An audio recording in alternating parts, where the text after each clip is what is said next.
Welcome to day 10 of the federal election campaign. The big news today is we've got candidates out of the race. If you're new here, I was in the Parliamentary Press Gallery for years and I know a lot about politics, so I am covering this election for you. So the news broke late last night that Paul Chiang, the Liberal candidate, withdrew his candidacy in Markham. This came after earlier in the day, Mark Carney said that Chiang could stay on as candidate despite comments he had made that Carney called deeply offensive and a terrible lapse of judgment. Specifically, Chiang had suggested people could claim China's bounty on his conservative opponent, albeit he said that in January when we weren't in an election, so they weren't like that kind of opponents at that point in time. After the RCMP announced they are looking into the comments, Mark Carney accepted Chiang's resignation. Meanwhile, a conservative candidate just got booted after CTV News uncovered audio of him joking that Trudeau should receive the death penalty. Mark McKenzie, who is a city councillor in Windsor, Ontario, who was running for the conservative seat, had a comedy podcast. And you know really great things happen when right-wing men have comedy podcasts.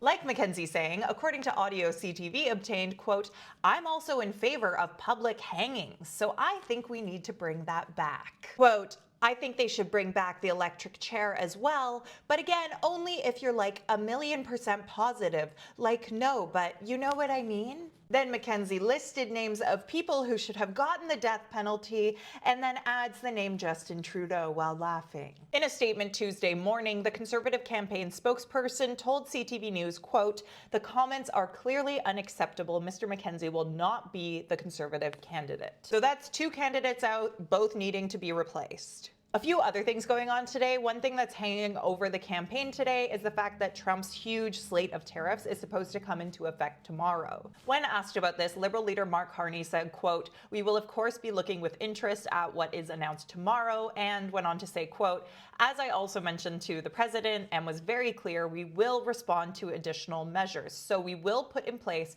retaliatory measures if there are additional measures put against Canada tomorrow." So a lot of uncertainty there, but we'll see what comes tomorrow. Poilievre, meanwhile, who had very fun props today, which he awkwardly kind of had to walk away from the podium to use during the press conference. So that was interesting. He was also asked about Trump's tariff threats and said, quote, "Would I like Donald Trump to stop tariffing Canada? Yes, absolutely. I'd love nothing more than to see that. He says he has his grievances with us. Well, we have our grievances with them.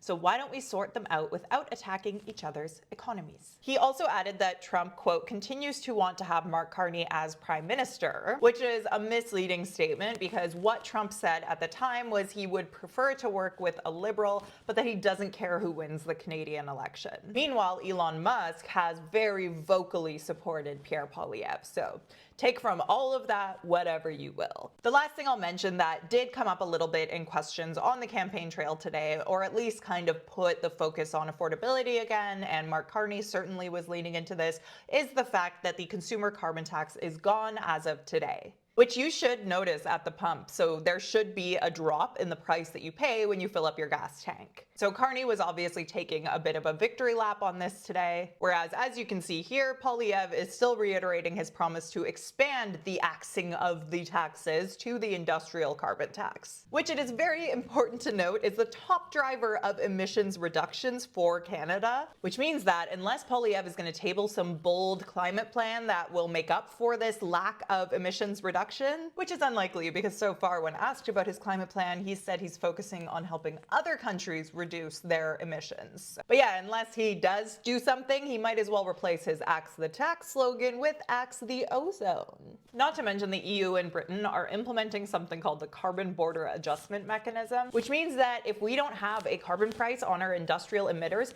those companies are probably going to be hit anyways with the tariff from the EU and England that they impose on countries that don't have carbon pricing on those industrial emitters. So that is very short-sighted. But yeah, these were the focus of Poilievre's announcement today. Carney actually didn't have a new announcement today. And because I actually have time to mention them today, NDP leader Jagmeet Singh was in Edmonton today where he vowed to protect the public healthcare system. Singh was also asked to comment on something Poilievre said yesterday that went kind of viral and that I didn't mention because I've heard him say it multiple times before, so I didn't realize that people hadn't registered that he was making these kinds of comments. But basically yesterday, so not at this press conference, Poilievre said that the Conservatives, quote, will not forget that 36-year-old couple whose biological clock is running out faster than they can afford to buy a home and have kids. Singh had a very funny response. He said, quote, I don't think any woman wants to hear Pierre Poilievre talking about their body,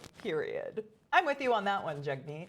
Anyways, that's your update for the 10th day of the federal election campaign. I noticed CBC News is counting that first little half day of the election as day 1, so I've decided to follow suit. So if you notice there is no day 9, it's because I've skipped to include that one day. I will be here tomorrow with more news. Until then, what do you think of all this?